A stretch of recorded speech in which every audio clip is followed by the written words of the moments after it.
pagi kawan, semoga kita selalu dalam ketentraman hati. Jika pada video kedua sudah dibahas tentang pentingnya ketentraman melalui zikrillah, maka pada video ketiga ini izinkan saya mengurai benang masalah mengenai cara tentram dengan zikrillah. Kawan, di dalam kitab Tanbihul Ghafilin dijelaskan bahwa wa'lam anna fi dzikrillahi ta'ala khamsa khisalin mahmudatin awaluha anna fihi ridallahi ta'ala wa thani annahu yazidu fil harsi ala ta'ati wa thalithu anna fihi harzam minasyaitani idza kana dzakirallahi ta'ala wa rabi'u anna fihi riqatal qalbi wal khamisu ayam na'ahu minal ma'asi. Ada 5 hal terpuji dalam zikir kepada Allah Subhanahu wa ta'ala. Yang pertama, bahwa di dalam zikir terdapat ridha Allah Subhanahu wa ta'ala. Dan yang kedua, bahwa zikir merupakan usaha agar kita lebih taat kepada Allah Subhanahu wa ta'ala. Dan yang ketiga, bahwa zikir juga akan menjaga kita dari syaitanir rajim. Kemudian yang keempat, zikir juga merupakan usaha untuk melembutkan hati kita. Dan yang terakhir, zikir merupakan benteng dari kemaksiatan. Kawan, sangat banyak manfaat yang akan diperoleh melalui zikrillah. Dan sangat banyak pula cara yang bisa kita tempuh untuk zikir kepada Allah Subhanahu wa ta'ala. Dengan membaca tahmid, tahlil, tasbih, dan takbir, kita sudah berzikir. Kita membaca Al-Quran, sholawat, dan berdoa, itu pun sudah berzikir. Bahkan setiap hari 5 kali kita melaksanakan sholat, sungguh kita sudah berzikir. Namun sudahkah merasakan manfaat dari zikir kita? Sudahkah merasa tentram? Atau masih resah? Bahkan sangat gelisah? Jika demikian, ada yang salah dengan cara zikir kita. Bukankah Allah yang menjamin, ingatlah, hanya dengan mengingat Allah lah hati menjadi tentram.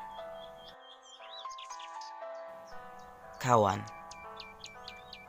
tentu saja banyak metode zikir yang diajarkan pada majelis-majelis zikir atau halaqah thariqah mu'tabarah. Yang akan saya sampaikan adalah hal yang sangat mendasar dalam zikir. Saya hanya ingin mengingatkan satu hal. Sudahkah kita tafakur sebelum tadzakur? Kawan, pentingnya kombinasi tafakur dan tadzakur dijelaskan dalam Quran surat Ali Imran ayat 191. Bismillahirrahmanirrahim. Alladzina yadhkurunallaha qiyaman wa qu'udan wa 'ala junubihim wa yatafakkaruna fi khalqis samawati wal ard. Rabbana ma khalaqta hadza batila. Subhanaka fakina adzaban nar. Yaitu orang-orang yang mengingat Allah sambil berdiri atau duduk atau dalam keadaan berbaring, dan mereka memikirkan tentang penciptaan langit dan bumi, seraya berkata, "Ya Tuhan kami, tiadalah Engkau menciptakan ini dengan sia-sia. Maha suci Engkau, maka peliharalah kami dari siksa neraka." Menarik pendapat yang disampaikan Ar-Razi setelah menjelaskan perbedaan pemahaman zikir pada ayat tersebut. Kemudian beliau berkata dalam tafsir Al-Kabirnya, wa'lam annahu ta'ala, dan ketahuilah bahwa sesungguhnya Allah Subhanahu wa taala lamma wasafahum bidzikri, ketika Allah menyifati ulul albab dengan zikir, wasabata anna dzikra la yakmulu illa ma'al fikri, dan Allah juga menetapkan bahwa zikir tidak sempurna tanpa pikir, la jaroma, maka tidak diragukan lagi, qala ba'dahu, Allah berfirman sesudahnya, wa tafakkaruna fi khalqis samawati wal ard. Artinya, secara langsung Ar-Razi memahami bahwa ayat tersebut menunjukkan pentingnya berfikir sebagai penyempurna zikir. Kawan, apakah yang dimaksud Ar-Razi adalah tafakur dalam arti memikirkan hakikat Allah? Ternyata bukan.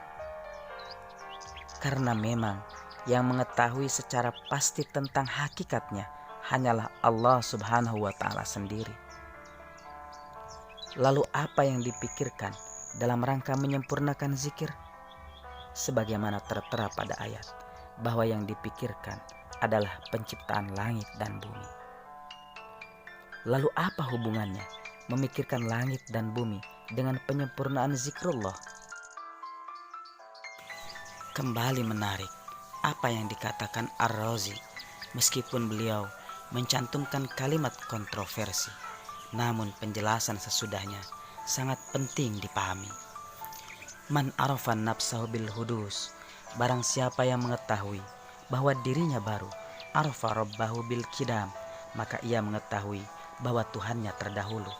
Wa man arafa nafsahu bil amkan, dan barang siapa yang mengetahui bahwa keberadaannya adalah sesuatu yang mungkin, arafa rabbahu bil wujub, maka ia mengetahui bahwa keberadaan Tuhannya adalah sesuatu yang mesti.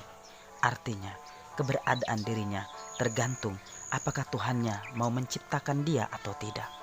Waman arafan nafsahu bil hajah, dan barang siapa yang mengetahui bahwa dirinya membutuhkan, arafa rabbahu bil istighna, maka ia tahu bahwa Tuhannya tidak membutuhkan apa-apa. Maka demikian pula langit dan bumi, yang keduanya juga merupakan makhluk. Jika kita memahami keduanya baru, maka Allah lah yang terdahulu. Jika kita memahami keduanya mengalami perubahan, maka Allah lah yang konsisten, tidak berubah. Jika kita memahami keduanya mengalami kehancuran, maka Allah lah yang kekal abadi. Lebih padat lagi komentar dalam tafsir Jalalain tentang ayat tersebut. Liyastadillu bihi ala qudrati sani'ihima, untuk mengambil dalil melalui tafakur atas kuasanya zat yang telah menciptakan langit dan bumi. Kawan, mari jujur terhadap diri sendiri. Ketika menyebutkan sebuah nama, manakah yang lebih menggetarkan hati? Pasangan atau Allah? Orang tua atau Allah? Mana yang lebih sering kita sebut? Anak atau Allah? Kawan, kita boleh menyebut siapapun dan apapun yang kita cintai sebanyak-banyaknya. Tapi jangan pernah bosan menghubungkan semuanya dengan Allah Subhanahu wa ta'ala. Kawan, tentu kita bahagia menyaksikan keluarga besar berkumpul bersama pada hari raya. Sebahagia apapun, jangan lupa diri, karena semua milik Allah akan datang dan pergi atas ketentuan Allah Subhanahu wa ta'ala. Siapa yang tidak bahagia memperoleh kesuksesan dalam karir, bisnis, dan popularitas? Sekali lagi, jangan lupa diri bahwa semua milik Allah akan datang dan pergi atas izin Allah Subhanahu wa ta'ala. Maka jika suatu saat Allah mengambil harta dan jabatan kita, mengambil orang-orang yang kita kasihi, bahkan mengambil diri kita, insya Allah kita akan tetap tenang. Karena setiap jengkal perjalanan hidup kita selalu menyadari siapa kita dan siapa Allah. Bahkan kita menyadari bahwa sehelai bulu mata yang ada pada diri kita pun adalah milik Allah. Dan ketika jatuh pada pipi kita, semuanya atas izin Allah Subhanahu wa Ta'ala. Kawan, jangan berhenti tafakur agar tidak hampa dalam tadzakur. Sehingga ketika kita menyebut Allah, terbayanglah Rahman Rahimnya. Allah, terbayanglah agung kuasanya. Allah, terbayanglah seluruh nikmatnya dan seluruh bayangan yang semakin mendekatkan kita dan merasakan kehadirannya. Kawan, tafakur hanya satu dari sekian cara agar kita tentram saat dan setelah berzikir. Namun jika sudah berbagai cara kita lakukan dan belum juga menemukan ketentraman dalam zikir, jangan putus asa. Teruslah berzikir. Syekh Ibnu Athaillah pernah menjelaskan dalam hikamnya, la tatsruk az-zikra, jangan engkau tinggalkan zikrullah, li'adami hudurika, karena ketidakhadiranmu, ma'allahi fihi, beserta Allah di dalam zikir, li'anna ghaflataka, karena kelalaianmu, an wujudi zikrihi, yang tidak disertai dengan zikrullah, asyadu, itu lebih rusak, min ghaflatika, dari kelalaianmu, fi wujudi zikrihi, yang disertai zikrullah. Fa'asa, maka barangkali ayar fa'aka, Allah akan mengangkat engkau, min zikrin, dari zikir, ma'a wujudi ghaflatin, yang disertai kelalaian, ila zikrin, kepada zikir, ma'a wujudi yaqdhatin, yang disertai keterjagaan, wa min zikrin, dan dari zikir, ma'a wujudi yaqdhatin, yang disertai keterjagaan, ila zikrin, kepada zikir, ma'a wujudi hudurin, yang disertai kehadiranmu beserta Allah, wa min zikrin, dan dari zikir, ma'a wujudi hudurin, yang disertai dengan kehadiran, ila zikrin, kepada zikir, ma'a wujudi ghaibatin, yang disertai ketidakhadiran, amma siwal madhkur, dari selain Allah Subhanahu wa Ta'ala, wa ma dzalika, dan yang demikian itu, alallahi bi aziz, sekalipun tidak sukar bagi Allah. Kawan, zikir sangat penting bagi kehidupan kita. Bahkan zikir merupakan pondasi semesta.